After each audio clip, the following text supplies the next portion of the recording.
स्वागत है दोस्तों एक नई नवेली वीडियो में। इस वीडियो में हम ऋषि सुनक के बारे में जानेंगे क्योंकि वो हाल में यूके के प्रधानमंत्री चुने गए हैं। वो यंगेस्ट प्रधानमंत्री हैं यूके के, पहले इंडियन प्राइम मिनिस्टर हैं और पहले अश्वेत प्राइम मिनिस्टर हैं। इस वीडियो में हम उनकी लाइफ से जुड़े हुए कुछ किस्से जानेंगे, कुछ ऐसी बातें जानेंगे जो कि हमको उनके बारे में नहीं पता है।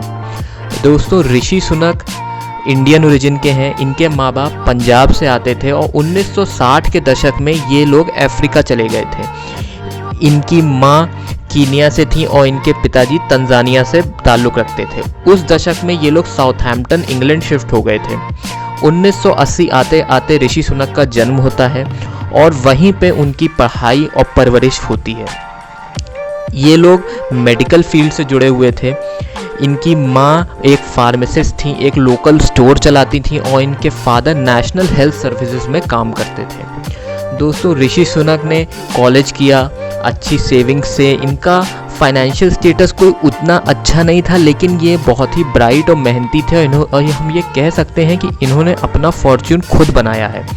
इन्होंने विंचेस्टर कॉलेज में पढ़ाई करी, फिर इन्होंने लिंकन कॉलेज ऑक्सफोर्ड में पढ़ाई करी और फिर इन्होंने स्टैनफोर्ड यूनिवर्सिटी से MBA भी किया। इनकी बहुत अच्छी कॉर्पोरेट लाइफ भी रही। ये गोल्डमैन सैक के साथ एज अ कंसल्टेंट भी काम किए थे 2001 से 2004 तक।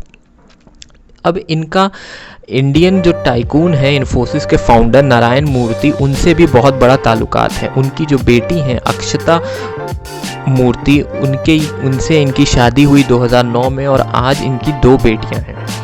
दोस्तों, हम 1980 से 2009 तक आ गए। अब बात करते हैं इनके पॉलिटिकल करियर की। इनका पॉलिटिकल करियर 2010 में शुरू हुआ जब इन्होंने कंजर्वेटिव पार्टी के लिए थोड़ा बहुत एक वॉलंटियर बेसिस पे काम करना शुरू किया। उतने कुछ खास एक्टिव नहीं थे। 2014 आते आते इनको black and minority ethics research unit का हेड बना दिया गया, जो कि कंजर्वेटिव पार्टी में का ही एक यूनिट था। मतलब इनको थोड़ा बहुत रिकग्निशन 4 साल में मिलने लगा था। 2015 आते आते इन्होंने चुनाव लड़ा रिचमंड यॉर्क से और 15 में ये MP चुन लिए गए कंजर्वेटिव पार्टी से। यूके में दोस्तों 2 पार्टियां होती हैं, कंजर्वेटिव और लेबर। तो ये कंजर्वेटिव पार्टी से 2015 में MP चुन लिए गए यॉर्क से। 2016 में एक ब्रेक्सिट का कैंपेन चल रहा था यूके में, जिसमें वो जो है यूरोपियन यूनियन से अलग होना चाहता था यूके। तब ऋषि सुनक ने इस चीज़ को सपोर्ट किया था। तो अगर आप देखें तो ये पॉलिटिकली काफ़ी एक्टिव थे। ये उन मुद्दों पे काफ़ी एक्टिव रहे थे जो काफ़ी इन्फ्लुएंसिंग और काफ़ी ज़्यादा प्रभाव डालते थे लोगों पे। काफ़ी इनका इन्वॉल्वमेंट बहुत ज़्यादा था। 2016 में ब्रेक्सिट का मुद्दा उठा। 2018 में इनको ministry of housing, communities and local government का एक पोस्ट दे दी गई MP चुनने के बाद। अब आप देखेंगे धीमे धीमे इनका पॉलिटिकल इन्फ्लुएंस बढ़ता चला गया, क्योंकि कई ऐसी चीज़ें हुई जो सही प्लेस पे बैठी, कई ऐसी चीज़ें हुई जो इनके लिए सही बैठ गई। वो कहते हैं ना, सही समय पे सही जगह। तभी ये आप 2015 से 22 तक आते आते ये प्राइम मिनिस्टर बन गए महज 7 सालों में, क्योंकि 15 में तो पहली बार ये MP चुने गए थे।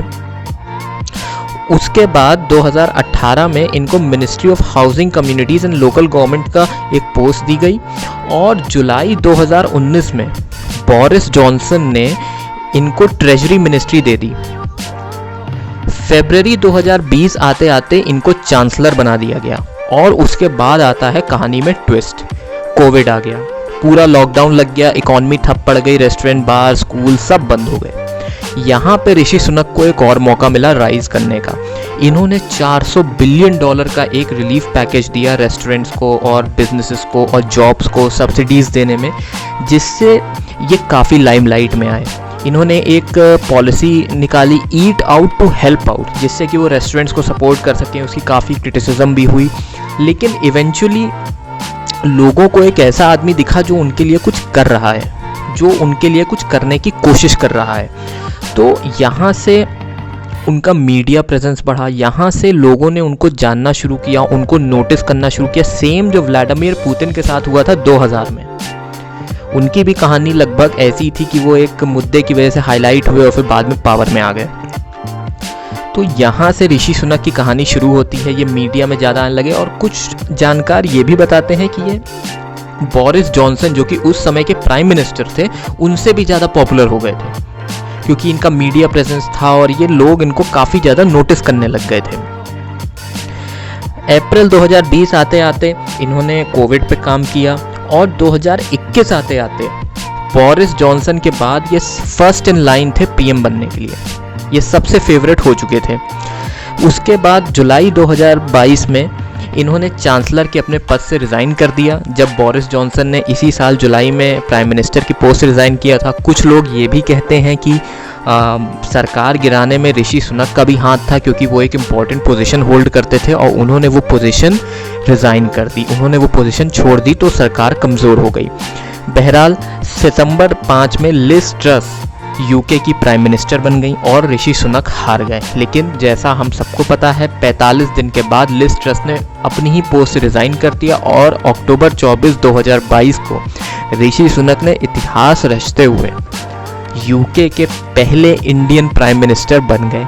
Youngest prime minister, non white prime minister और एक नॉर्मल इंडियन फैमिली से पंजाब के थे और आज वो यूके के पहले प्राइम मिनिस्टर बन गए हैं और सबसे यंगेस्ट, जो कि अपने आप में बहुत बड़ी बात है। और मैं आपको एक और चीज़ बताऊं जो मैंने पहले आपको पोस्ट बताई थी ministry of housing, communities and local government की, उसको भी वो होल्ड करने वाले यंगेस्ट थे, क्योंकि उनकी एज ज़्यादा नहीं है, वो मात्र 42 साल के हैं। क्या एज है? इस साल में प्राइम मिनिस्टर बनना मतलब कोई एज नहीं। तो उन्होंने जितनी पोस्ट होल्ड करी इम्पॉर्टेंट थी इससे पहले, चाहे वो चांसलर की हो, चाहे वो ट्रेजरी मिनिस्ट्री की हो, उन सब में वो यंगेस्ट थे। तो दोस्तों, आपको ये कहानी कैसी लगी ऋषि सुनक के बारे में, इसके बारे में कमेंट में मुझे ज़रूर बताइएगा। चैनल पे नए हैं, यहाँ तक देख लिया है तो सब्सक्राइब किए बिना बिल्कुल मत जाइएगा और वीडियो को लाइक ज़रूर कर दीजिएगा। एक मिलूँगा मैं आपसे नेक्स्ट वीडियो में। कुछ सजेशंस हैं आपके तो आप उनको प्लीज़ ज़रूर बताइएगा। तब तक के लिए दोस्तों, मिलेंगे आपसे नेक्स्ट वीडियो में।